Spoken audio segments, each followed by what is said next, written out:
that even mean, Bowers Game Corner? Ahoy there, YouTube! I'm back again today for another game review. And today we're excited to check out Planet from Blue Orange Games. This is for 2 to 4 players. Age is 8+. It'll take about 30 minutes to play.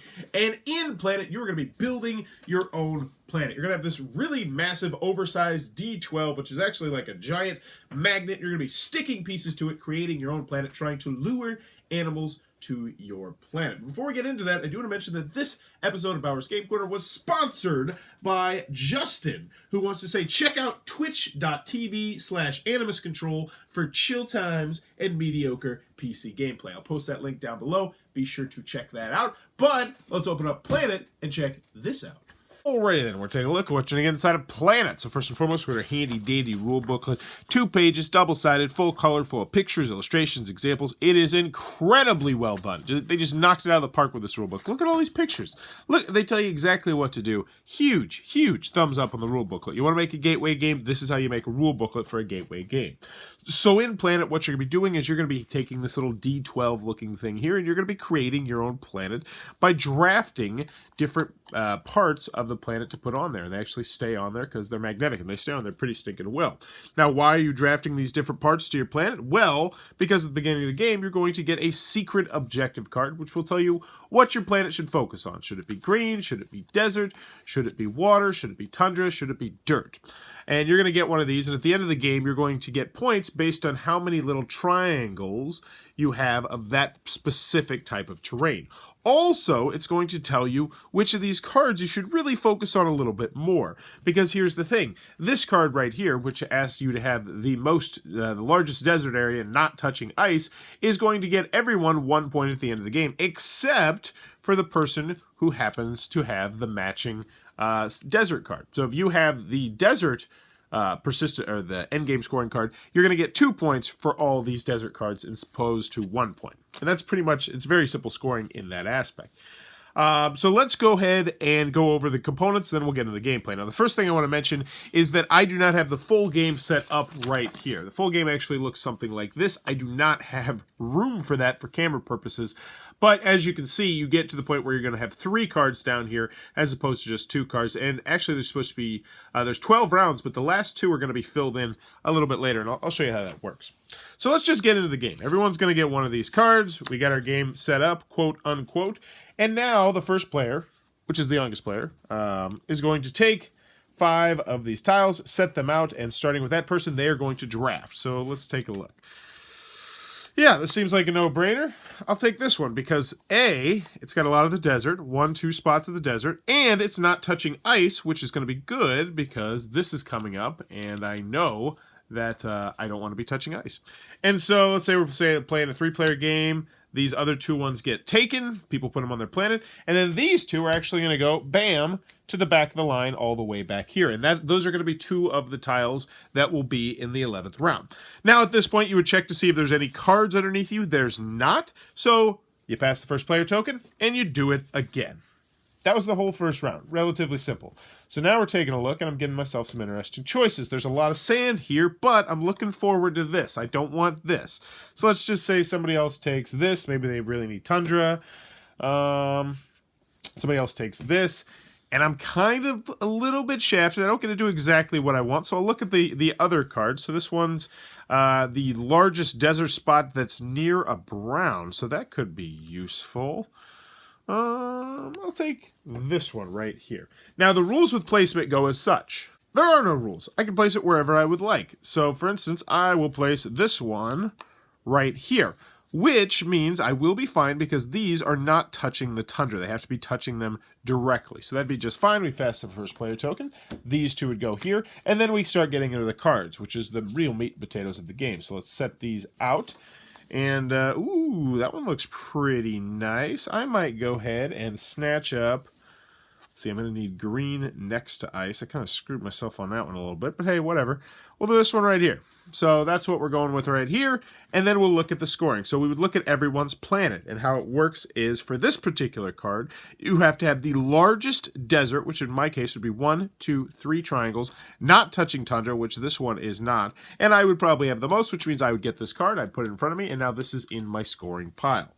So let's go over the different ones. This one, you need to have the largest green area that has to be touching ice. This one is just the most brown areas, and this one's very specific. So right now, I don't have 2 for this. I actually have only 1, whereas if I did this, I would have 2. So you see, this is the most areas of that specific type, not necessarily the largest areas of that specific type. Anywho, you're going to continue to do this over the course of 12th round. Oh, one more thing I forgot to mention is that if there's ever a tie for something, nobody gets it, but it does go to the next row. So you could potentially have 3, 4, 5, 6, depending on how many, especially if you're playing a 4-player games, cards down here. As there's ties, they continue to be pushed forward. And if there's still a tie at the end of the game, then just nobody gets it. But anywho, once you do get to that final 12th round, you're going to do up the cards, and then you're going to see how many points you scored. You're going to look first at this to see how many different desert tiles, at least for me, I have, and score that number of points. And then you're going to look at the cards in front of you and score 1 point per card you have, 2 points if they happen to match the same background. And whoever's the most is the winner of Planet. And that, in a nutshell, is what you're going to do inside of Planet. Alright then, Planet from Blue Orange Games. What are my final thoughts? Let's go over the pros, let's go over the cons. First, on the con side, game's not going to be for everybody for a variety of different reasons. First and foremost, 2 to 4 players aren't very restricted player count. Now, I'm sure if you really wanted to, you could house rule it and play with more players if you had 2 copies of the game. And I'm assuming that they made it 2 to 4 players just because those big chunky D12 Earths take up a large portion of the box. But still, it is something that I did want to mention that I would like it if it expanded to the higher player counts in the future. Continuing on with the con side, I want a little bit more meat on the bones. I think a lot of people are going to want a little more meat on the bones once you play this a couple times because the game is very samey. It is very repetitive from game to game to game to game to game because on your turn it's the same thing over and over again. It's just you're going to see 5 tiles. You might even see less depending on where you are in the player count on that particular turn. And then you're going to pick one, you're going to plop it onto your planet, then you're going to check cards, then you're going to do it again. You're going to put out 5 tiles, you're going to draft one, you're going to check cards, you're going to check... You put out 5 tiles, you're going to check cards, put out 5 tiles, you're going to draft cards. You do it over and over and over and over and over again. It's just draft, check, draft, check, draft, check, draft, check. And some people are going to want more than that. And for that, I would say I would definitely put this into the family weight / gateway game category. Now, that being said, I still think this is going to go over well at most people's game nights as long as you preference it. It's a very light game, maybe like a beginning of the night game or end of the night game after you played something a little bit more thinky. And I think it's still going to have a very solid spot there. At least I know in my personal game group, this went over pretty well. But that is something you want to know. Any other cons that I have with the game? Not really that I can think of. You need to know it's light. You're probably going to want a little bit more once you've played it a couple times, a little bit more meat on the bones. But moving on to the pros, I don't have too much bad to say about Planet. They just nailed this one. Rule booklets, great. Components, great. Artwork, great. Box insert, great. Gameplay, easy to learn, easy to teach. Fantastic for families. If you're looking at this as a family game, yes, yes, yes. Just end of the discussion. Yes, for kids age 6 to 13 or 14, I think they're going to have a really enjoyable time with this game. I brought it in my classroom. The kids loved this game because it's just so simple, but they still have just as much of a chance as anybody else. And then some of the decisions are really interesting, where it's like you're looking forward at the cards and you're like, man, I really want to get that elephant that's coming up. But at the same time, I think I got a shot at this whale or whatever that's right here. But if I take this one tile, it's going to kind of screw that up. And then I also have to be looking at my endgame scoring card.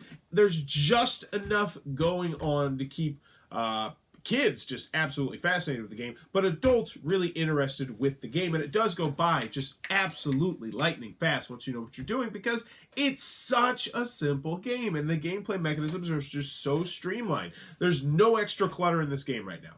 There's none. Which leads to a repetitive aspect, as I mentioned in the cons, but it's really a solid because there's so many times that gateway games or lighter games should be like this, where it's just like, this is the game. It's just really simple, really straightforward. But they'll add just like a little extra thing here, a little extra thing there, where it's like, oh, look at the player reference cards. I gotta go back to the rule booklet to check this. And it just, they feel like speed bumps to the game, and they took away every single speed bump with this game and just kept the game itself, which is great. But at the same time, it left me wanting a little bit more. But in the end, Planet from Blue Orange Games. If you look at it as a family weight game, yes, add it to your collection. End of the discussion. If you look at it as a gateway or a game night game, it depends on how light your game night likes to get, because this is really, really light. So there you go. Planet Blue Orange Games, one that absolutely is going in my collection. I don't see it leaving my collection either, just because, you know, as long as I work with kids, this game's going to go over like gangbusters. As long as I have kids, this game's going to go over really well. So staying in my collection for a very, very long time. As a game night game, I don't know how long it would stay there. It's going to depend on the expansions. And what else they bring out. If they bring out like new terrain or new end-game scoring things or different this, different that. But I am very excited to see what comes of this game in the future. And for the time being, Planet from Blue Orange Games, absolutely can recommend. Great, great game.